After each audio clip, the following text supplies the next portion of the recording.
356 متر. المعروف عن ميفيدا انه دايما بتسلم متشطب كويس قوي، ولكن في بعض الملاك بيعملوا اعادة تشطيب للبيت، او ان هما في بعض المراحل مش جرينز طبعا بتسلم بدون تشطيب، فالملاك بيشطبوا. فالبيت اللي معايا النهارده تشطيبات خاصة. ولو اول مرة تشوف القناة ما تنساش تعمل سبسكرايب وتفعل زر الجرس عشان يوصلك كل جديد. انا في الحقيقة كنت حابة في الاول اجيب البيت من الخارج وادخل الجاردن من الكريدور او مكان الباركينج. ليه؟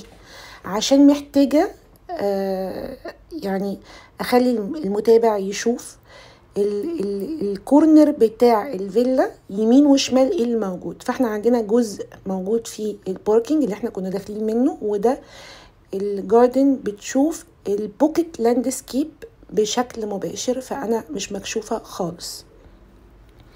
في الحقيقة دايما احب اجيب البيت من كذا اتجاه، لانه انا مادام موجودة داخل الفيلا بكون شايفة اتجاهاتها عاملة ازاي وايه اللي بيهم المتابع.